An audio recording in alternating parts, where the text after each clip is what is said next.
Assalamualaikum warahmatullahi wabarakatuh. Selamat pagi semua. Pada pagi hari ini kita akan mempelajari tentang fungsi eksponen. Fungsi eksponen ini akan dipelajari pada jenjang SMA pada mata pelajaran matematika peminatan kelas 10 semester 1.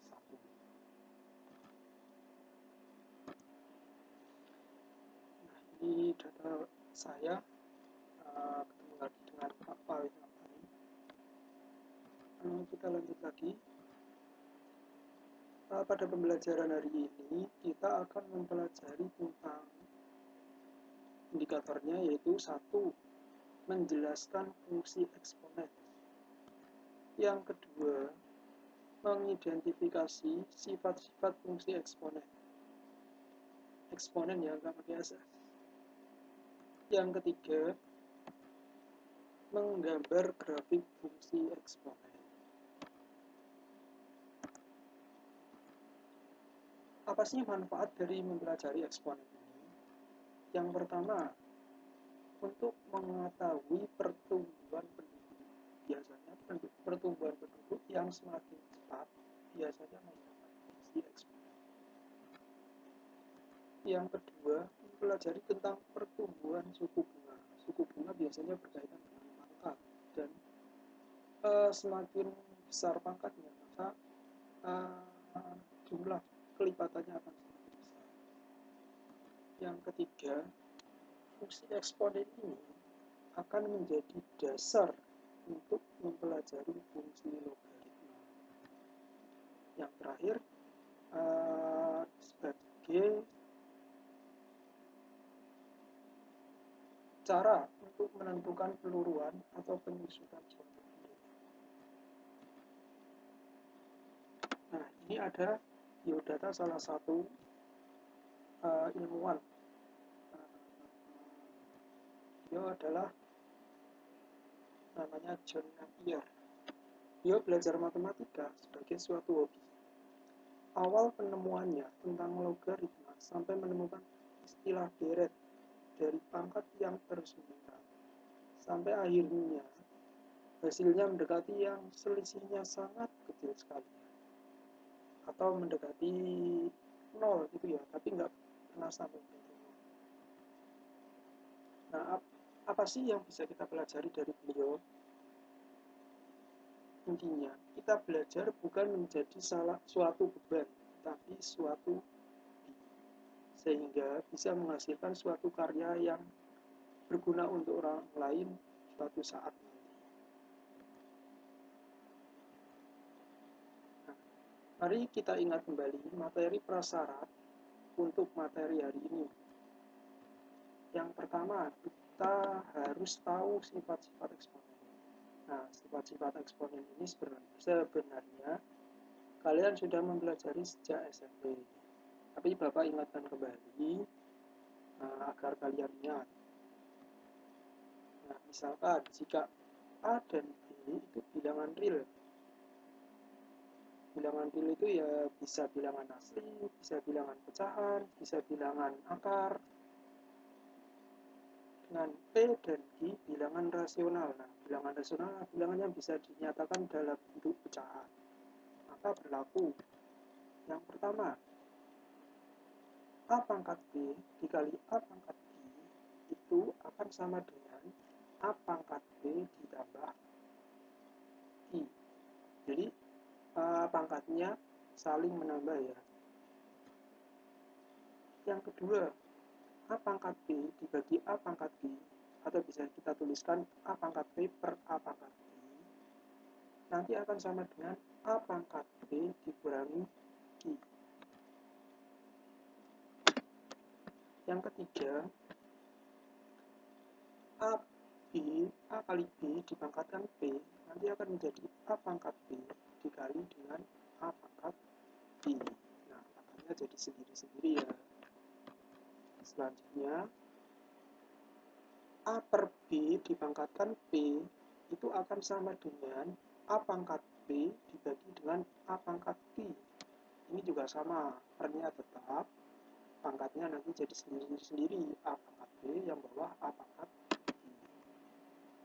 Nah, Bapak di sini akan ngasih contoh biar kalian mudah memahami, tidak hanya simbol ya. Nah, di sini ada soal. Contohnya adalah 2 pangkat 3 dikali 2 pangkat 2 nanti akan sama dengan 2 dipangkatkan 3 ditambah 2. Jadi pangkat di sini sama di sini, jadi saling menjumlah, jadi tambah ya. 2 pangkat 5, 2 pangkat 5 itu maknanya 2 kali 2 kali 2 sebanyak 5 kali. Nanti hasilnya akan sama dengan 3. Nah, bagaimana untuk yang tadi? Misalkan saya contohkan yang negatif ya, biar ada variasi. Misalkan ada 3 pangkat 2 per 3 pangkat negatif 1, maka akan menjadi 3 pangkat 2 dikurangi dengan negatif 1. Negatif dikurangi negatif, nanti hasilnya akan menjadi positif. Jadinya 3 pangkat 3. 3 pangkat 3 itu artinya 3 kali 3 kali 3. Sebagai 3 kali, nanti hasilnya akan menjadi 27. Selanjutnya, X, Y, atau X kali Y dipangkatkan 5. Nanti akan pangkatnya menjadi sendiri-sendiri. X pangkat 5 kali Y pangkat 5. Berhubung ini variabel, ini sudah paling sederhana dan perlu disederhanakan lagi. Selanjutnya, ini sama ya, kita lanjut lagi. Sifat eksponen yang kelima. Nah, ini kalau ada suatu pangkat negatif, A pangkat negatif P, bagaimana caranya menjadi pangkat yang positif? Caranya kita ubah menjadi 1 per A pangkat P. Dengan A tidak sama dengan 0. Kenapa? Karena ini adalah penyebut. Penyebut itu tidak boleh 0. Selanjutnya, A pangkat P dibagi Q itu akan sama dengan A pangkat B per ininya akan menjadi akar Q, gitu ya.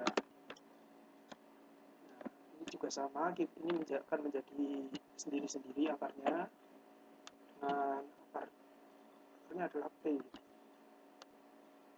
Nah, akar P, akar P. Selanjutnya, A pangkat 0 sama dengan 1. Jadi, bilangan berapapun A, kecuali 0 ya, A nggak boleh 0 ya. Boleh negatif, boleh pecahan, boleh bilangan asli, bilangan caca. Ketika dipangkatkan 0, nanti hasilnya akan menjadi 1. Nah, sebagai contoh, misalkan saya punya 3 pangkat negatif 2. Agar menjadi positif, maka kita buat 1 per 3 pangkat 2. 3 pangkat 2 itu 3 kali 3, 9. Jadinya 1 per 9. Selanjutnya, ini juga sama. 4 pangkat 3 per 2 sama artinya 4 dipangkatkan 3. Kemudian diakar 2. 4 pangkat 3 itu 4 kali 4 kali 4 3 kali. Hasilnya adalah 64. Akar dari 64 itu sama dengan 8. Kemudian untuk pangkat 0, nah saya ngambil angka 100. Kalian boleh ngambil 1 juta, 1000. Intinya ini suatu bilangan ya, kecuali 0. Dipangkatkan 0, nanti hasilnya akan menjadi 1. Nah, di sini saya akan menjelaskan tahapan pembelajaran yang akan kalian lalui. Nah, yang pertama ada A persepsi. Tadi sudah saya jelaskan di awal. A persepsi itu materi syarat-prasyarat atau materi dasar yang kalian harus kuasai. Kalian sudah mengenal tadi sifat-sifat itu seharusnya sudah SMP. Kemudian yang kedua, presentasi. Nah, berhubung ini masa pandemi, presentasinya dari saya. Kemudian nanti akan dilakukan diskusi melalui WhatsApp group. Nah, kalian boleh bertanya-tanya, berdiskusi dan menjawab melalui WhatsApp group. Nanti saya akan memandu di grup WA ya. Selanjutnya, nanti dari diskusi itu nanti ada konfirmasi dari saya sendiri. Coba kita amati masalah berikut. Nah, sini ada seorang pedagang. Baju selalu mencatat penjualan dagangannya setiap hari seperti dalam tabel berikut. Ini harinya, hari ke-1, ke-2, ke-3, ke-4, ke-5, dan seterusnya sampai hari ke-X. X itu ya suatu angka kelanjutan dari 5. Ya bisa 10, bisa 100, bisa 1000. Kemudian ternyata setelah dicatat, baju yang terjual itu tertulis, oh hari pertama yang terjual 2, hari kedua total yang terjual 4, hari ketiga total yang terjual 8, dan seterusnya. Nah, dari kasus ini, oh ternyata 2, 4, 8, 16, 32 itu akan membentuk sebuah perpangkatan. Nah, bentuk pangkatnya seperti ini.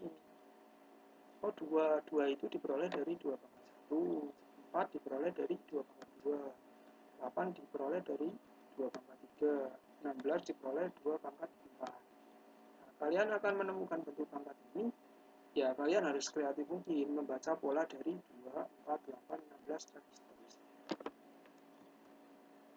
Nah, itu ya menghasilkan perpangkatan. Apa sih penjelasan dari masalah tersebut? Nah, ini ada data yang tadi ya. Pada bentuk urutan dari baris ke-1 sampai dengan baris ke-X, apa ya maksudnya, baris ke-1 mulai dari hari ke-1 sampai X gitu ya maksudnya ya. Itu mempresentasikan suatu fungsi satu-satu dengan domain bilangan asli. Ya, kenapa bilangan asli? Karena dimulai dari 1, 2, 3, 4, 5, dan seterusnya sampai X. Yang kedua, fungsi F, di mana F itu memetakan dari X ke Fx, di mana Fx hasilnya itu adalah 2 pangkat X, merupakan salah satu fungsi eksponen, karena dia adalah fungsi perpangkatannya. 1, 2, 3, 4, 5, dan seterusnya sampai pangkatnya adalah X. Sehingga perkembangan baju terjual tersebut merupakan salah satu contoh dari fungsi eksponen, yang mana domainnya adalah bilangan saja. Kenapa bilangan saja? Karena bisa aja harinya hari ke-0. Nah, nanti jadi jumlah baju yang terjual ya 2 pangkat 0. 2 pangkat 0 itu hasilnya adalah 1.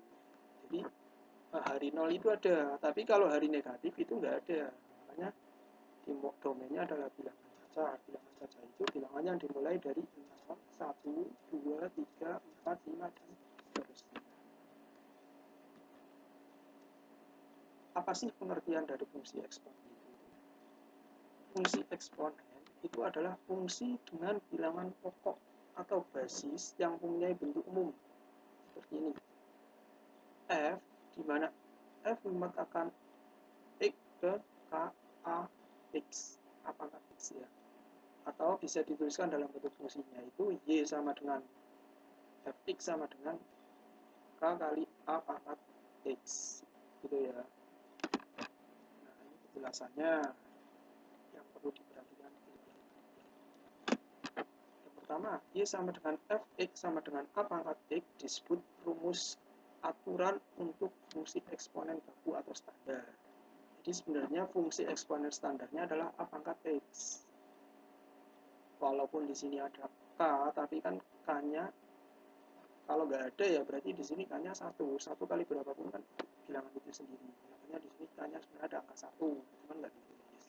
Nah, ini merupakan eksponen baku atau eksponen standar.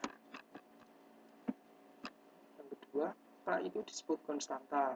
K itu bisa suatu bilangan asli, bisa bilangan pecahan, bisa bilangan negatif, bisa bilangan akar. Ini namanya suatu konstanta. Angka di depan fungsi eksponen standar.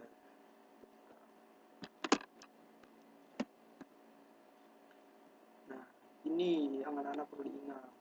Apa sih nama dari A itu sendiri? A itu disebut bilangan pokok atau basis. Jadi ada bilangan pokok atau bilangan atau basis, di mana A-nya itu harus lebih dari 0 dan A tidak sama dengan 1. Jadi A-nya itu nggak boleh negatif, dia harus lebih dari 0. Berarti boleh pecahan ya, tapi pecahan yang positif. Dan A tidak sama dengan 1. Karena 1 pangkat berapapun nanti hasilnya adalah 1. Nanti nggak bisa membentuk suatu kurva. Yang selanjutnya, apa sih istilah dari X itu? X itu dinamakan peubah bebas. Jadi X-nya itu yang bisa berubah-ubah. Itu ya, X-nya itu bisa diganti 1, 2, 3, dan seterusnya. Himpunan semua pengubah X disebut daerah asal atau domain fungsi F. Biasa kita tuliskan domain fungsi F itu sebagai df sama dengan X, di mana X-nya itu anggota R, anggota bilangan real ya. Berarti semua X anggota bilangan real itu bisa menjadi domain dari fungsi fx sama dengan k kali a pangkat x. Yang kedua, selanjutnya dia dinamakan pengubah bergantung. Kenapa bergantung? Karena y-nya itu ya bergantung dari si x. Kalau x-nya 1, otomatis y-nya nanti berubah. Ketika x-nya 2, nanti di sini juga berubah. Ketika 3, di sini juga berubah. Itu namanya pengubah yang bergantung. Dan himpunan dari semua pengubah y disebut daerah hasil atau rank fungsi f. Ditulis rank fungsi f itu y, mana y-nya itu lebih dari 0 dan y anggota R. Dengan syarat kalau lebih dari 0 itu nanti k-nya harus positif ya. Tapi kalau k-nya adalah suatu bilangan negatif, berarti y-nya bisa saja dikurang. Ini maksudnya rank fungsi f itu kasusnya jika k-nya tidak ada atau k-nya positif ya. Ini selanjutnya. Nah, ini contoh fungsi eksponen. Saya kasih contoh. Yang pertama itu adalah fx sama dengan 3 pangkat x plus 1. Basisnya adalah 3. Sedangkan variabel pengubahnya itu adalah x plus 1. Itu ya, di basis ini variabel pengubahnya. Konstantanya berapa? Di sini tidak ada, berarti konstantanya 1. Atau ini biasa disebut sebagai a fungsi bagian dari fungsi eksponen yang standar. Yang kedua sama, basisnya adalah 4, variabel pengubahnya adalah 2e. Selanjutnya, basisnya adalah 1/3. Tadi kan boleh ya pecahan ya, selama dia positif. Variabel pengubahnya adalah 2x. Nah, bagaimana langkah-langkah menggambar grafik fungsi eksponen? Yang pertama, kalian harus buat daftar yang menunjukkan hubungan antara nilai-nilai x dan y. Selanjutnya, kalian diperoleh titik x sama y ya. Nah, titik-titik koordinat x, y yang diperoleh pada langkah pertama gambarkan pada bidang kartesius. Nah, ini saya kasih contoh bertahap ya. Misalkan ada contoh soal, gambarlah kurva y sama dengan 2 pangkat x dan y sama dengan setengah pangkat x. Nah, langkah-langkahnya mengikuti tadi ya. Langkah pertama, kita tuliskan dulu kurva y sama dengan 2 pangkat x kita dapatkan. Nah, kita mengambil suatu x dan y sementara kosong dulu. X-nya mengapa saya pilih ini? Karena patokan tengahnya adalah 0. Kalian boleh maju sampai 10 boleh, kiri 10 tidak boleh. Yang penting nanti kurvanya bisa terbentuk ya. Angkanya kalian ngambil pecahan juga boleh di sini. Ditambahkan 1,5 juga boleh. Selama intinya bilangan-bilangan di sini yang diambil adalah bilangan yang ketika dimasukkan ke fungsi ini itu memudahkan kita menghitung. Misalkan 2 pangkat 1 kan lebih mudah daripada 2 pangkat setengah. 2 pangkat setengah nanti kesulitan. Kita ambil 1, 2, 3 aja. Kiri juga sama. Nah, bagaimana hasilnya jika 2 untuk x sama dengan min 3? 2 pangkat min 3. Nah, kita tahu bahwa 2 pangkat 3 itu 8. Karena negatif jadinya 1/8. Bagaimana dengan min 2? Sama, 2 pangkat 2 itu 4, karena negatif jadinya 1/1. begitu seterusnya. 2 pangkat 1 karena negatif jadinya 0, 2 pangkat 1 itu 2, 2 pangkat 2 itu 4, 2 pangkat 3 itu 8. Begitu juga dengan yang Y sama dengan setengah pangkat X. Nah, di sini untuk mempermudah perhitungan, saya sederhanakan dulu. 1/2 bisa kita ubah jadi pangkat. Jadinya 2 pangkat negatif 1 dipangkatkan X. Negatif 1 kali X jadinya negatif X. Nah, kita memasukkan. Sekarang X-nya kita ganti negatif 3. Berarti 2 pangkat negatif 3. Negatif jadi masuk 2 pangkat 3 hasilnya 8. Negatif 2 sama. Nanti seterusnya juga sama seperti itu ya. Nanti kita punya hasil seperti ini. Nah, setelah dapat titik X, Y, maka kita bisa menggambar ini sebagai X, ini sebagai Y, ini sebagai X, ini sebagai Y, ini sebagai X, ini sebagai Y, dan seterusnya. Nah, bagaimana langkah-langkah menggambar kurvanya? Nah, saya tuliskan ulang ya terkait titik X dan Y yang sudah kita peroleh. Nah, bagaimana langkah menggambar awalnya? Pertama, kalian harus buat sumbu X dulu dan juga sumbu Y. Kita kasih keterangan yang gambar adalah sumbu X, yang juga adalah sumbu Y.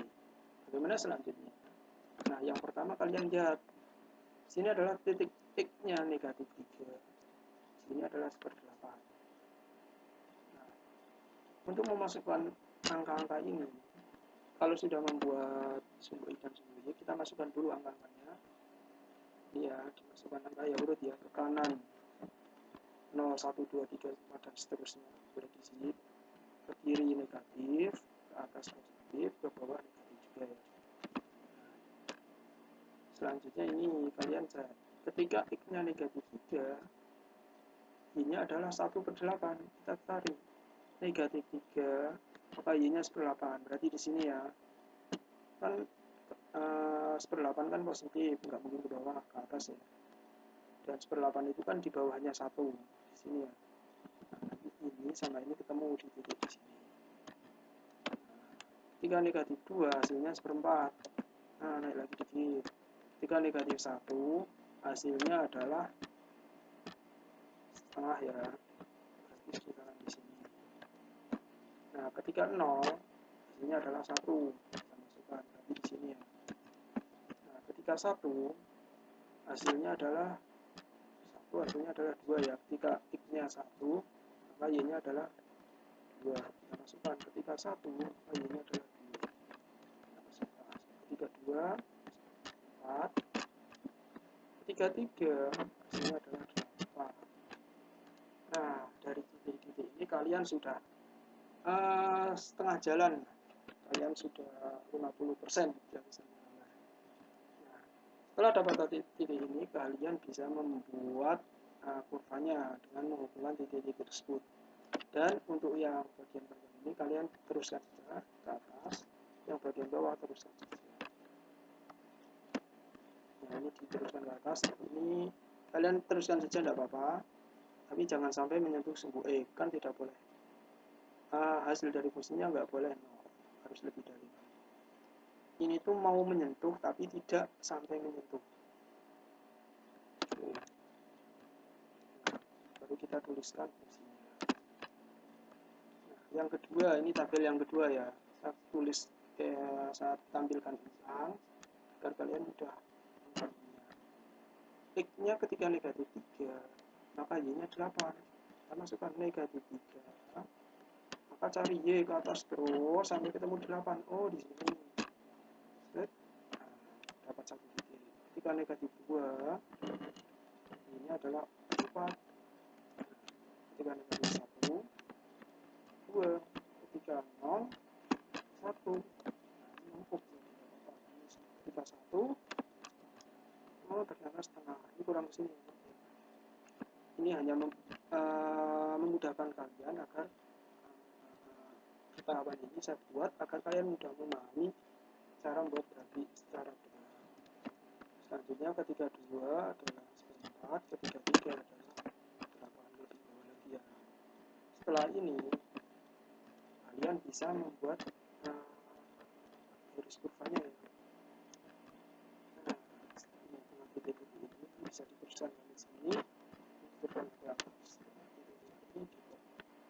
sebagus mungkin melakukan.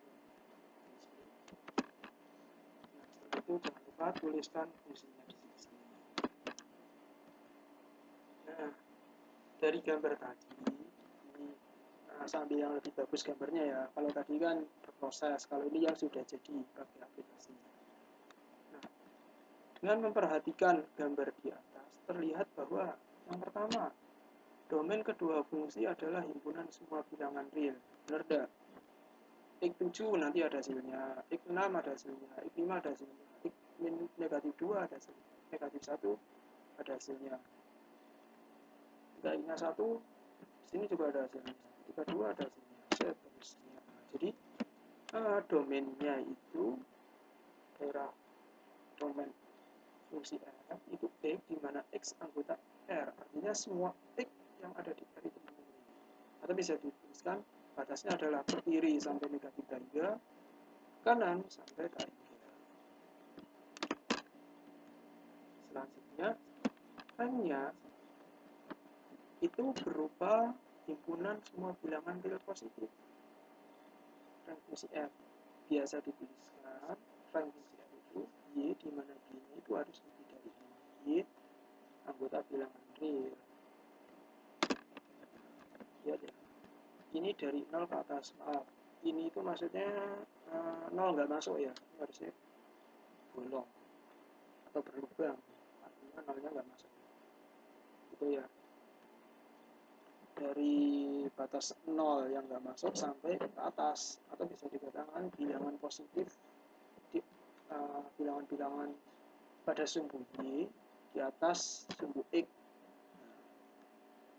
Berarti kan 0 nggak masuk. Batasnya adalah 0 sampai ke atas positif. Nah, berarti positif. Selanjutnya, kedua grafik melalui titik 0,